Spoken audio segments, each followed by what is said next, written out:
Hello, this is Johnny Cycles with cyclesgaming.com here with our first practice game with a new version of our Lukka surprise deck where we have made room for Karn the Great Creator as an alternate win condition. In order to do so, we've had to cut our Oath and Nisses and Fables. Looks like we're playing a graveyard strategy. Similar to maybe it's that similar Rakdos Cookbook strategy I played the other day. Okay, so we drew a Bitter Reunion, which is sweet. That's one of our new edition. Well, it's an old edition back. So let me focus on the game here for a second. We'll play the basic forest, run out the hierarch.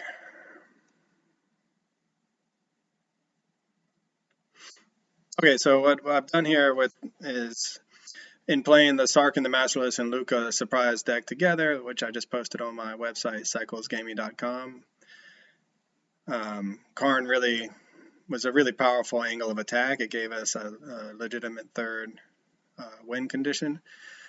So I wanted to try it out. In the Lukka Copper Code Outpost deck, Lukka surprise deck that I posted a few weeks ago, that you can also find on my website, it was really fun to play, but it has like basically it's the one horse pony with its backup plan of attack with Ragavan and hope that the hierarchs make it big enough to win.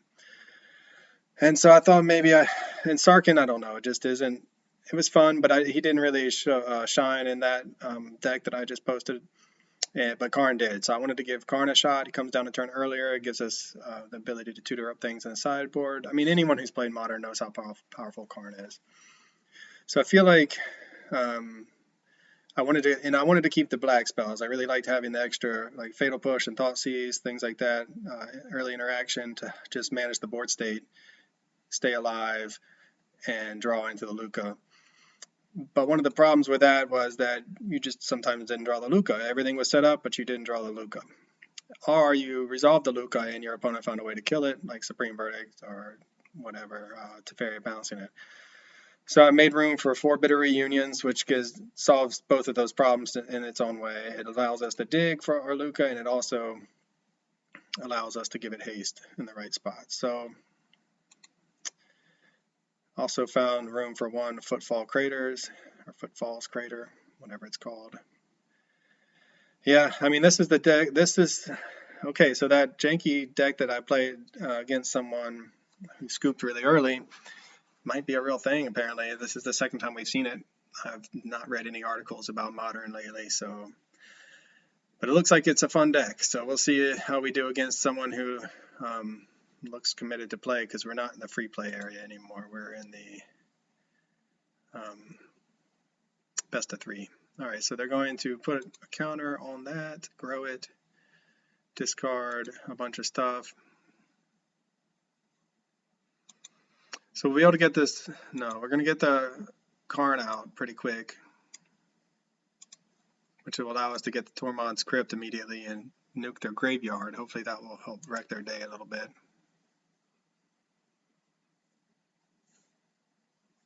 What did they exile? And a Bloodghast. Okay, so that was one of the best cards for us for them to exile, because it doesn't hit the yard. Another useless land. Not happy about that. So what we're going to do here is, they might be playing Blood Moon for all I know. I mean, looks like it's a Rakdos deck. I doubt they're playing Blood Moon in the main. Would they be?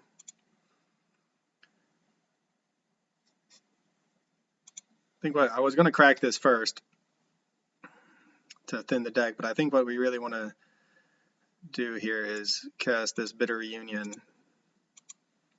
pitching a Blood Crypt to draw 2 cards, and maybe we'll find some removal for this NT Seneschal of the Sun, who seems to be one of the engines of this deck.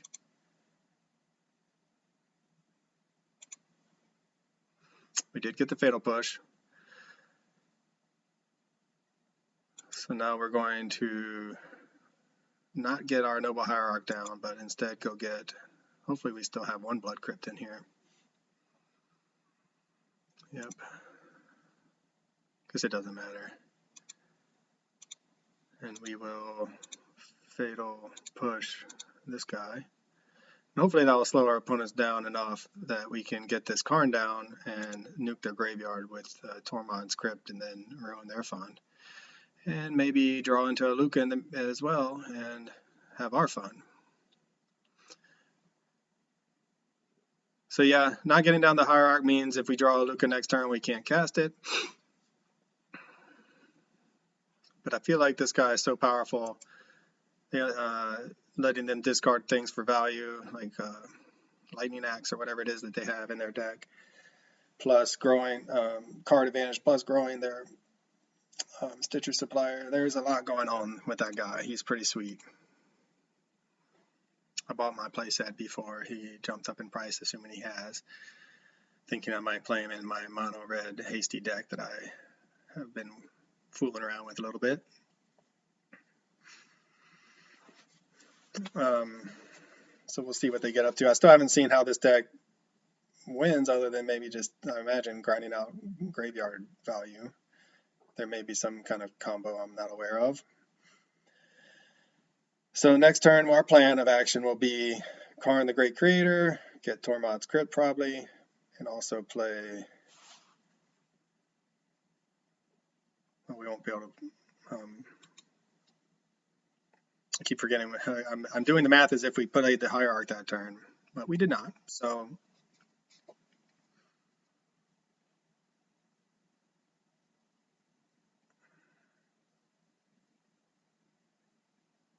we'll just do the Karn and Tormod's Crypt, it looks like, and save the hierarch. Oh yeah, so this is the new hotness, and this is, it makes me want to, oh, it's an 8/9 even.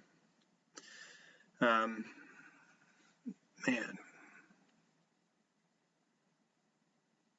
What a great card. I really want to play with this card. I hope it doesn't jump up in price. I really want to build around it. I like the way this deck looks. I think I'd want to play Jund or something to have a Tarmogoyf as well, but so our opponent's not going to be happy that we're going to nuke their graveyard, but I have imagined they can fill it pretty quickly. Man, I can't believe they didn't. They must have. What did they discard? I'm surprised they didn't sacrifice this to cast that to make it even bigger. I mean, we are like starting to hurt ourselves with this mana base, but and the damage we're taking. But okay.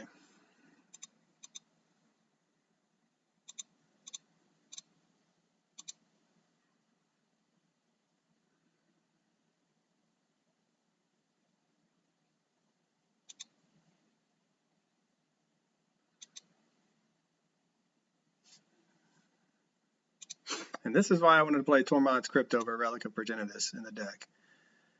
Because when you need graveyard hate, you tend to need graveyard hate. And right now we need graveyard hate. We're almost dead on board to just attacks. We really want to draw our Lukka next turn, so we'll wait until their attacks to nuke their graveyard.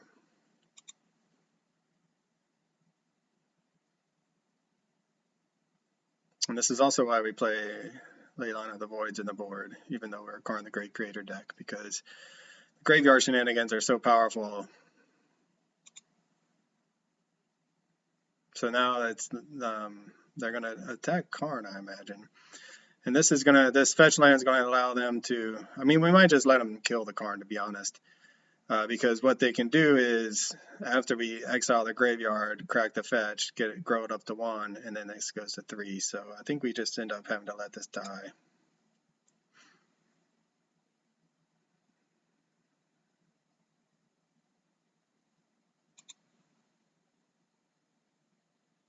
It did its job. It got us the answer to keep us alive, hopefully long enough to draw our own shenanigans. This next turn, what we'll do is play a hierarch, dash in. If they don't play anything, we'll see what they have come as a follow-up. But play a hierarch, dash in a Ragavan, hopefully hit for 4, get a treasure and something else. Still hold up this Tormod's Crypt. Play the Stomping Ground tapped to preserve our life total. Or if we're lucky, Even if we draw the Lukka, we might take that route, to be honest, because then the following turn we can play the Lukka, exile the Hierarch, give the Emrakul haste, and swing for the win. Well, I'm excited to see a new deck. I wonder how busted it is.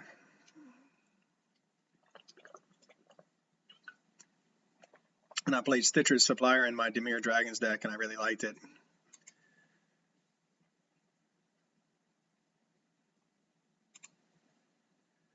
Alright, what's their follow-up? Another one. I guess they're all in on this guy, and I don't blame them. It's like a better Tarmogoyf, basically, right? Did they discard? I mean, I still don't understand that they aren't sacking that, but I guess they just want bodies on the battlefield. It does, however, die to Fatal Push.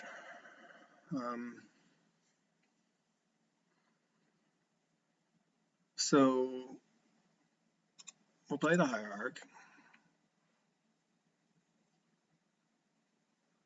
We could Fatal Push this and then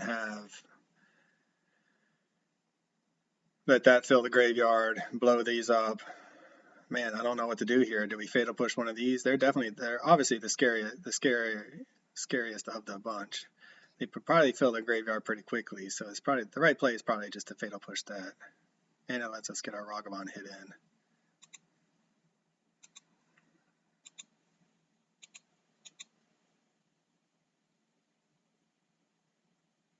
And it sticks to our plan of putting another land into play.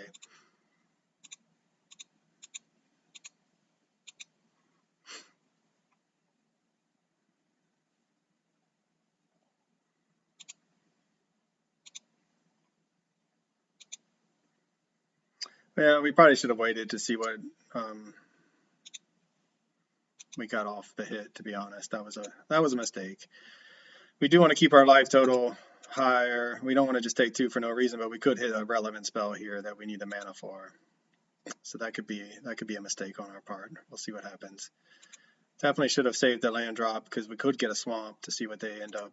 Well, it could be something we can cast that's double black. It's a Death Shadow. That is, at least we didn't get max punished for our misplay. So we'll play that Death Shadow. It will be a 2/2 for us, but it is a blocker. So, all right, well, we are 1 draw away now from getting an Emrakul out and hasting it up, swinging for lethal, annihilate our opponent's board. So is it sacrifice a permanent? Man, they sacrificed a land. Okay, so that's, man, that card's busted. I'm surprised it's taken people this long to figure it out. It seems like it's a really good card with Tarmogoyf too. I mean, just 2, it's just another, oh man. The Cookbook always scares me, because I've lost out of nowhere to the Cookbook so many times.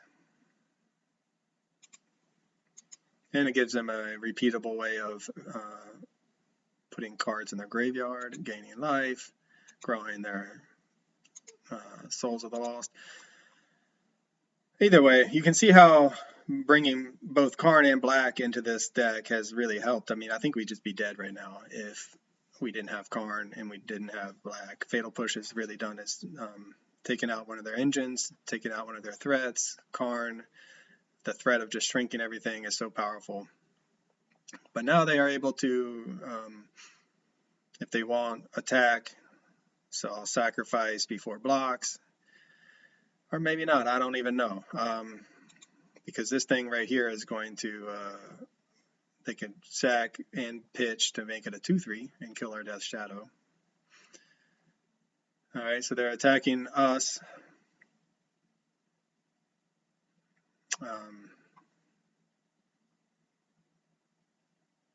Man, it's so tempting right now just to, 1, 2, 3, 4, 5, 6. It's so tempting just to shrink, take the hit, and grow the Death Shadow. What do we do? What do we do? We could just block here. Go to 9. This becomes a 4/4.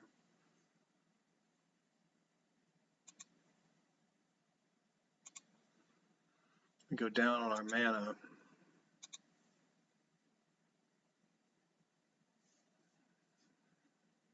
I mean, it doesn't have trample. And even if they do manage to give it trample, we can still nuke the graveyard. I'm assuming they don't have an answer. We can hit for 6 next turn and get a treasure and put them to 4. I mean, they can start in a Karn. All right, just an embarrassment of riches right now. What do we get with this Karn? I mean, the liquid metal coating just takes them off a land, and we can get it this turn and play it. I mean, also we could just fetch shock. I've played enough Death Shadow, by the way, to know how they can do their shenanigans. So we could fetch shock, go to 6, pump this up to 3, and it goes to 7. Hit them down to 1, and then they can't even, you know, do their shenanigans here. Is that what we want to do? Probably. And if we really wanted, we can just go get our Elixir of Immortality. I don't think we can crack it yet. I think it takes 2 to crack. I can't remember now. But then gain back the 5 life just to put us, or just put it on the battlefield to have it as insurance. Karn really showing his worth. Playing our opponent's Death Shadow, though, is ain't bad either.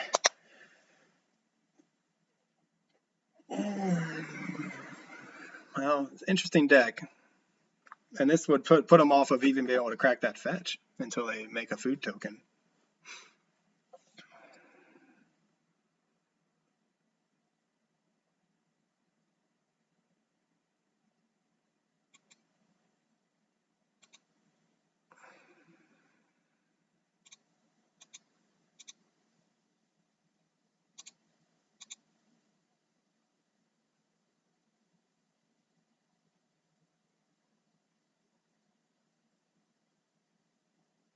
Yeah, my friend of mine used to play Grixis Death Shadow all the time, and it's such a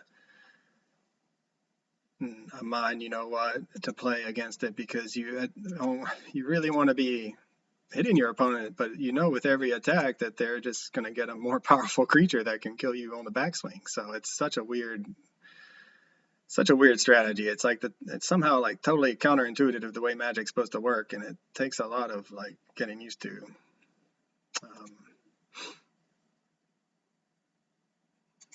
And they scoop it up. All right, well, we did what we did. We got there. We took the right line. We didn't get our Lukka out, but we did grind out that matchup.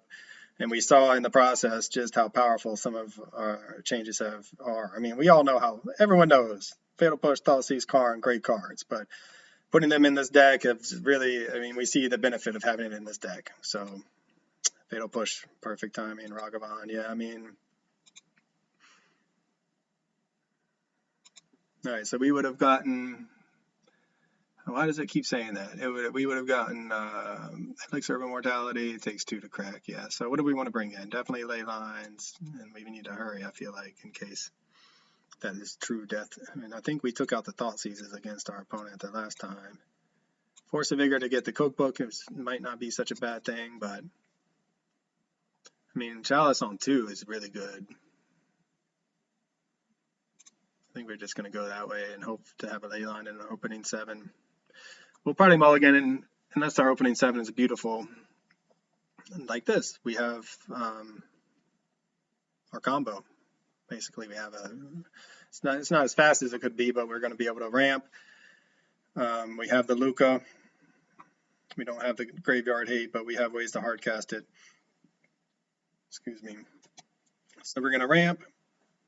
Turn 1, turn 2, enchant to get for the hasty. See what we draw in the meantime. Hopefully get an Emrakul out at least by turn 4. Well, I still...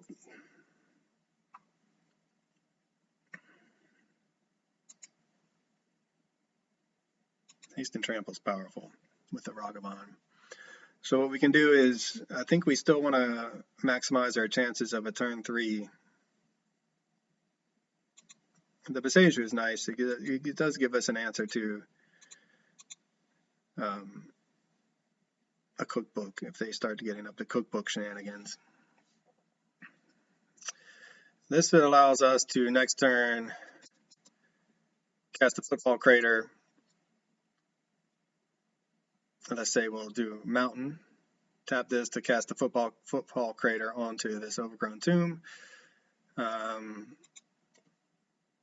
Play the mountain. Play Ragavan. Give it haste with the football crater on the overgrown tomb. Attack for 3. And they might decide they want to block because they can then kill our Ragavan and fill the graveyard. What just happened? Can return target black creature cards from your hand to your graveyard. Mana is 0. Did they just... Not sure what just happened. Vengevine. Are they going to get in there?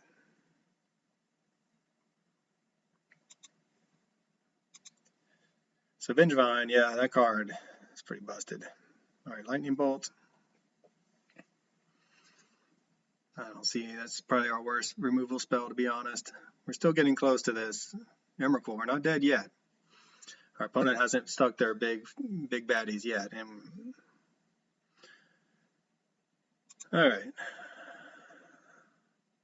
And they attacked, so that was...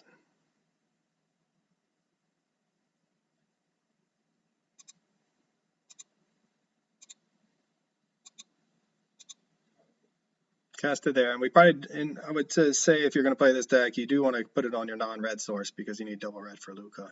And as you see, we have double red only with we only have double red right now, so our opponent's probably like, man, this guy's going all in on Ragavan. Hierarchs and ways to give it haste.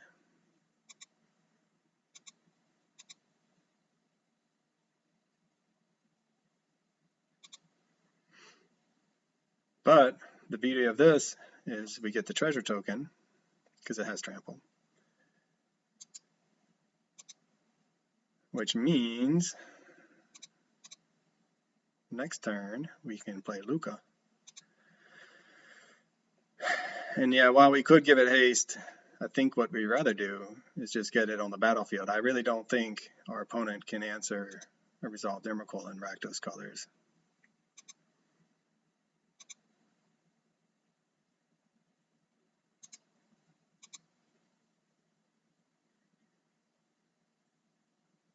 But we'll see. I mean, the graveyard, with graveyard shenanigans, you never know. Feed the Swarm. All right, enchantment or creature.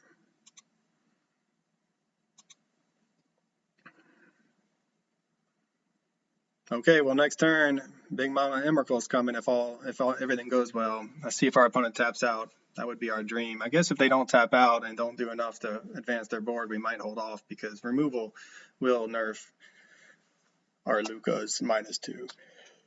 So you -2, target a creature, they fatal push it or bolt it, and then you're left with no creature to exile to replace with an Emrakul. So we're hoping our opponent taps out here. And we're really hoping they don't play Grief or Thoughtseas. It seems like they're all in on a certain strategy and won't have a lot of room for that kind of hate, but you never know. Grief is a powerful card.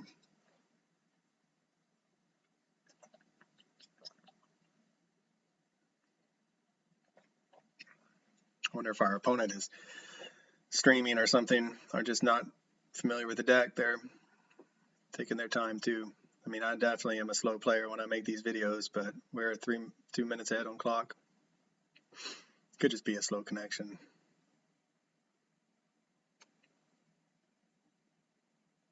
Man, I'm feeling good about this deck and the changes I made, though. I really enjoy.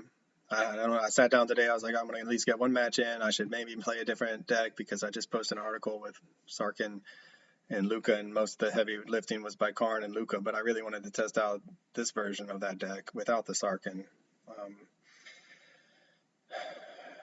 Yeah, because I really like the playstyle. I think I like Jonah's colors. I like having interaction, but I like the ramp. I like playing Ragavan. I won't lie. And I like having that one draw away from winning type of out in Modern, because most of my janky builds are trying to win fairly through combat. And with Rule Dragons especially, I'll get to the point where I'm one draw away from winning, but it's because I've swung in with dragons to the point of my opponent's at 4 or 8 or something like that. And I love the synergies of that deck, but Lukka into Emrakul really gives you a way to just I win the game kind of thing that I don't get to play in pretty much any of my other decks. And so it kind of like, it's a janky build, but it's a janky build with an oops I win clause to it, and it makes, I don't know, after losing as many games that I had with my jank, it makes it adds another layer of fun for me, and another layer of appeal that I can play something janky that other people aren't, and I can still win. All right, so they're going to go ahead and get this guy back from their hand. If they have a land, okay. Yeah, they do have a land, so they're going to I think they're going to go for it. Or not. Interesting. Now the question is, we just drew the fatal push.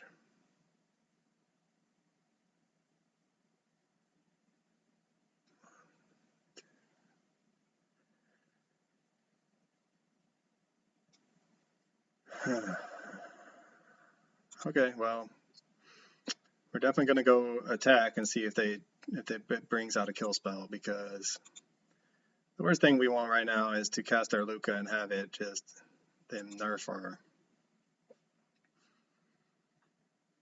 Yep. We didn't give it trample. I guess we still can, but do we want to give it trample? Then we're really committing ourselves to not going for the Lukka this turn. Would we go for the Lukka this turn?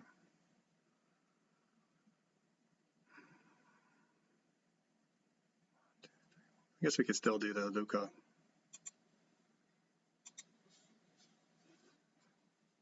Because we'll get the treasure token this way.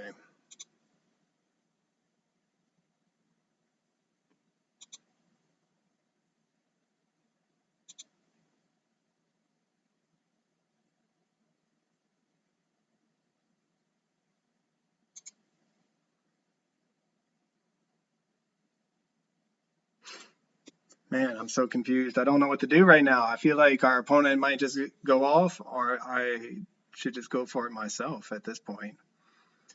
I mean, I think we just wait one more turn.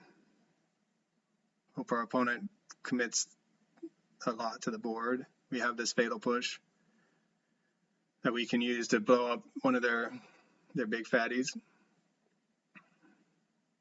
We even have Beseju if they start to like do nonsense with artifacts or enchantments. So yeah, I don't know. Maybe we should have gone for it there, but holding up mana when we know what's in their hand, they could have cast that creature. It makes me wonder that they probably had some sort of kill spell. But then why wouldn't they have cast it on the Ragavan?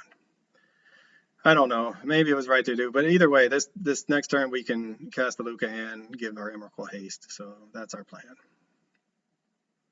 Hopefully our opponent taps out for 2 of those soul things. Soul of the Lost to 15-16. It's not bad. It's better than Emrakul. It's actually bigger than Emrakul.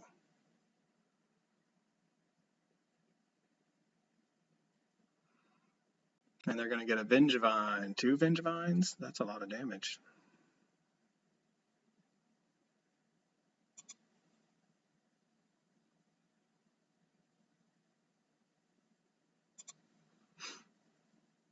They do not have trample, however. And it shrinks their guy. Okay, tap out, opponent. Put another creature on the board. You want a Stitcher Supplier down there, don't you? Cast that Underworld Cookbook. Perfect.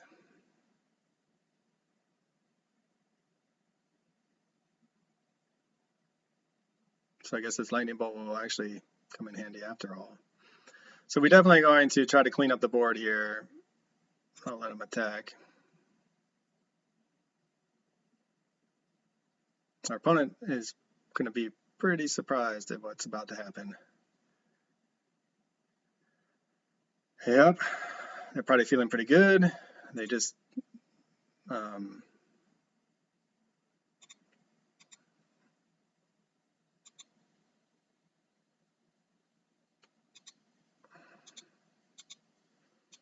they just got a lot of creatures on the board.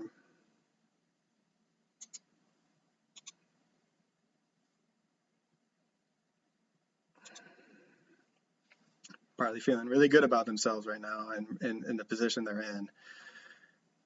They'll feel a little bit less good when I fatal push this thing, and then they're going to feel really bad when I get this hasty Emrakul down.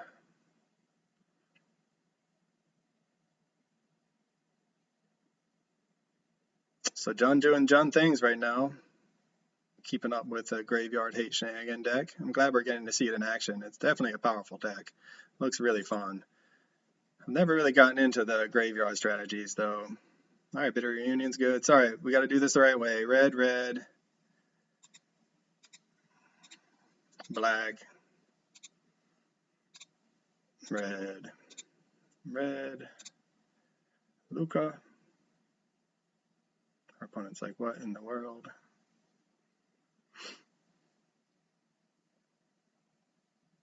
I don't think they have a way out of this.